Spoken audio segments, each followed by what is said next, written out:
شکریہ آپ کا۔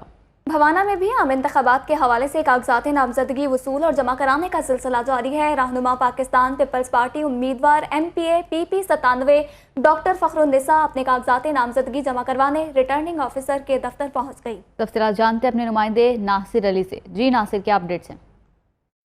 جی بالکل، دیگر شہروں کی طرح بھوانہ میں بھی عام انتخابات کے حوالے سے سرگرمیاں عروج پر پہنچ گئی ہیں۔ کاغذات نامزدگی جمع کرانے کا آج تیسرا دن ہے۔ حلقہ PP 97 سے امیدوار پیپل پارٹی ڈاکٹر فخر النساء آج کاغذات نامزدگی جمع کرانے کے لیے اسی آفس پہنچ گئی ہیں۔ ان کے ساتھ سپورٹر ووٹر کی کثیر تعداد موجود ہے۔ میرے ساتھ بات کرنے کے لیے موجود ہے۔ میڈم صاحب بتائیے گا آپ کا کیا منشور ہے الیکشن کے حوالے سے؟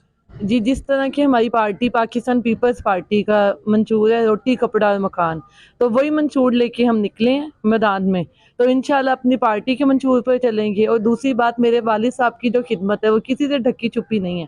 60 سال انہوں نے آپ کے حلقے کی خدمت کی، اپنی جوانی اپنا بڑھاپا آپ سب کو دیا ہے، تو وہی خدمت لے کے میں آگے چلی ہوں کہ جہاں سے خدمت انہوں نے سٹاپ کی وہیں سے میں نے سٹارٹ کی ہے۔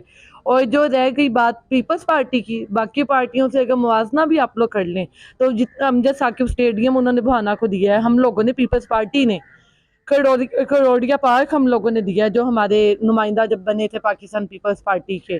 اور بھی بہت سی ایسی اچیومنٹس ہیں، بہت ساری جابز ہیں، بہت ساری چیزیں ہیں جو کہ پاکستان پیپلز پارٹی کی جب حکومت بنی تھی تبھی بھوانہ میں آئی ہیں، نہ اس سے پہلے آئی تھی نہ اس کے بعد آئی تھی۔ جی بالکل، ڈاکٹر فخر النساء کی بات آپ ناصر علی، بہت شکریہ آپ کا۔ عام انتخابات کے حوالے سے کاغذات نامزدگی وصول اور جمع کرانے کا سلسلہ جاری ہے۔ خانقاہ ڈوگرہ میں مسلم لیگ نون کے متوقع امیدوار سابق لیگی چیئرمین چودھری عمران